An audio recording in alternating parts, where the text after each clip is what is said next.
I'm Godfred Frempong. I work with the Council for Scientific and Industrial Research, and specifically the Science and Technology Policy Research Institute. Basically, if you want to look at the type of research available, we can look at research from so many angles. We have research that is solicited, where the government gives money for that work to be done, which is more of like contract research, because there's an activity that they want to achieve.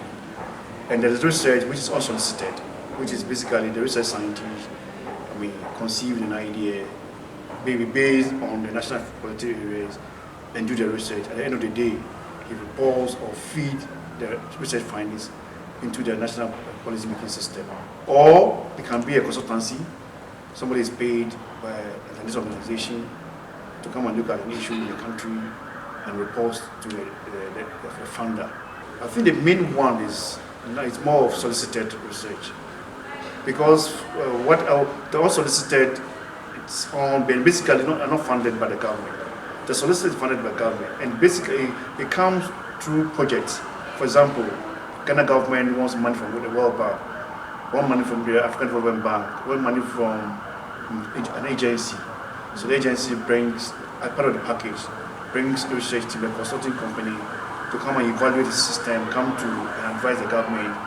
So in that case, there is already made information. They come, conduct the research, and provide the funding and the findings to the government for uptake.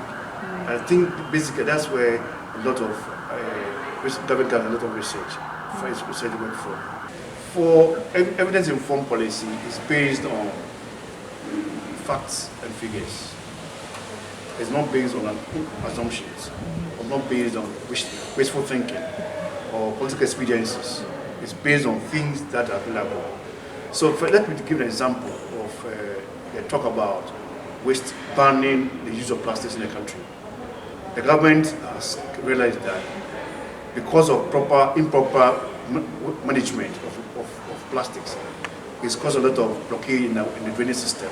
So it's thinking about putting a ban on the use of plastics in the country. But it is just a statement. What I expect to be done was that there must be a thorough study on the use of plastics, both from the socioeconomic point of view and from the scientific point of view. Then we try to find out what are the other options available for us to take. There are type of plastic materials that are degradable, biodegradable. So if we have done research into it, we have looked at all those options and what are there in the market or what are there in the laboratory that we can use. So then when we have done all these things, then based on the information we gather, based on scientific facts, then that is, we can take a decision. And it's very important, it says that in that case, the government cannot be accused of doing things that are not scientific. And also, whatever comes out can be implemented because they are based on scientific facts. I think the key issue is that we don't understand each other. Sometimes the way we communicate to the political figures are not very good. For example, a minister, he sits in the office, he will send a report to him, it's about 100-page report to him to read. He will never read. What he's interested in is maybe a 3-page document that summarizes the key issues involved. And the language itself is not a problem.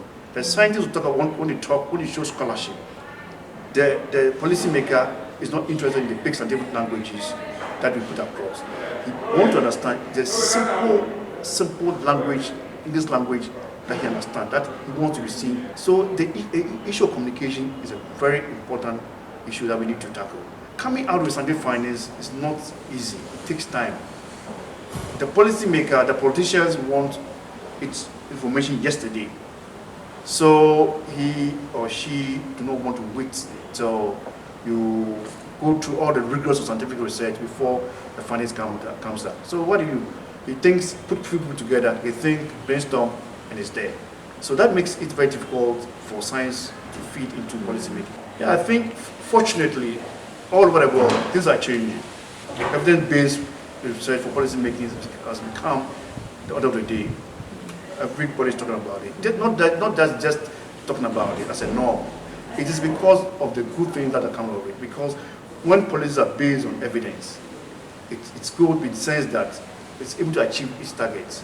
What we need to do now is that we need to start serious talking between the scientists, and the policymakers. We need to have a common ground where we can interact, understand each other, so that we're able to speak the language that they understand.